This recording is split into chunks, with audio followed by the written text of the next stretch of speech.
All right, so it seems heading into the ChampU BBQ weekend, Oklahoma was already getting good news as you started to see some predictions for the Xavier Robinson, running back out of Carl Albert High School. You started to see some flips in those predictions get flipped in favor of Oklahoma, or just predictions submitted for Oklahoma that weren't there from specific insiders.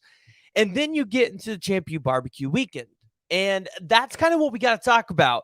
And although we don't really have a whole lot of information from the players yet, because technically it's Sunday, they still have things to do today. We're going to catch up with them. Probably, I would say one of them might hit me up tonight, and then the others will follow up with probably Monday and Tuesday. So continue to come check us out for more information on kind of how some of these visits went for some of these recruits. And guys, you know who we talked to, so you know who we're going to have information on. But guys, I want to hear from you. Go ahead, jump down in the comments below. Let me know what y'all's thoughts are. What were your expectations, whether it was amount of commitments or just OU positioning themselves with players for the ChampU BBQ? Additionally, do you think Oklahoma can land any of the five-star defensive linemen that they've hosted on campus the past 2 weeks? So we're going to start with Xavier Robinson. Well, or we're not going to spend a whole lot of time here before we move on to some of the other ones. But Xavier Robinson, the running back out of Carl Albert High School, who a lot of people were saying, okay, this guy is going to end up at Notre Dame. Just seems like that's where it's leaning. Ultimately took his official visit earlier in the week. And it seems like, okay, these crystal balls, these future casts, either they're being placed in favor of Oklahoma or they're being flipped to Oklahoma, which is saying a big thing, especially when they're being flipped, because that means Oklahoma, DeMarco Murray, they obviously made up some significant ground that maybe they had lost in this recruitment. And getting a guy like Xavier Robinson on campus is going to be important because Xavier Robinson is a guy that can almost kind of be like a Swiss Army knife on the offensive side. He can kind of do it all for you.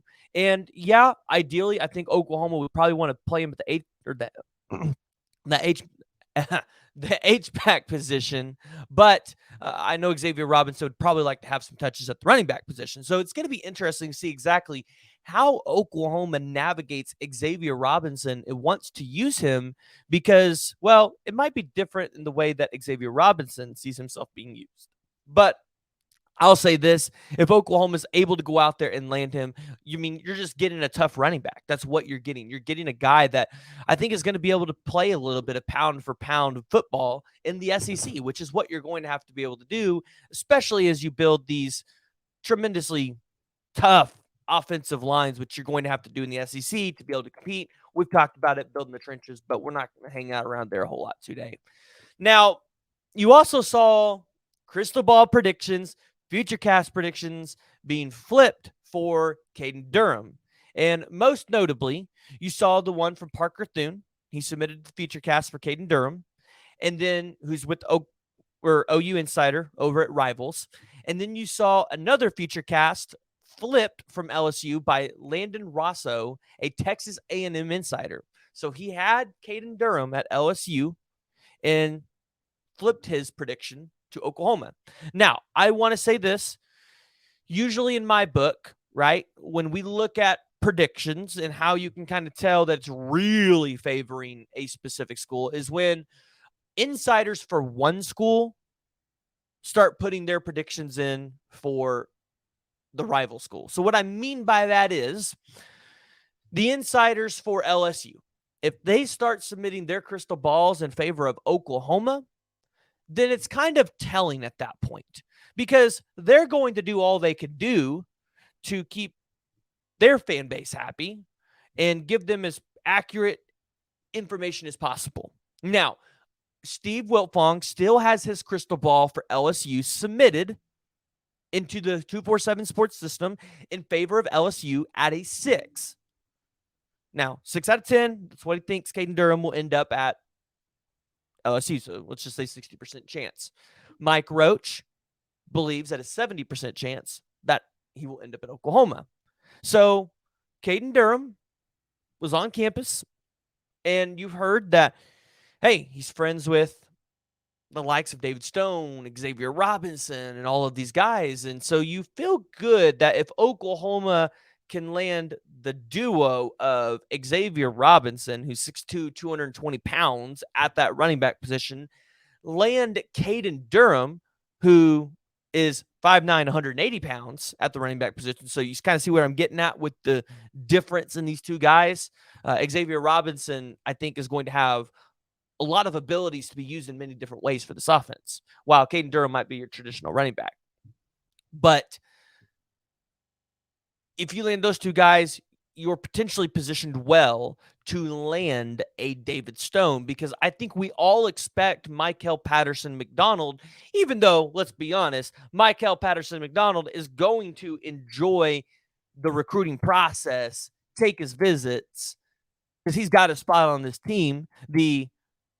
Some sites have him as a 4-star, and I think he should be a 4-star with 247, but the 4-star safety out of Westmore, if they can land those guys, you would feel like David Stone's in this class. And then if David Stone's in this class, you feel like Nigel Smith is going to be a part of this class, who is a guy we all have known and love and really have grown an attachment to. Like, if you talk about a recruit that outside of the 5 stars of David Stone and Williams Nwaneri, and you ask a recruit who's somebody that Oklahoma needs to land, a lot of them will tell you Nigel Smith, because, well, that's a guy that Oklahoma fans have attached themselves to. And with, great measure, because Nigel Smith is that dude. We've talked about since the beginning of the year how Nigel Smith is 5-star talent. He is 5-star talent. You look at his film and he has it.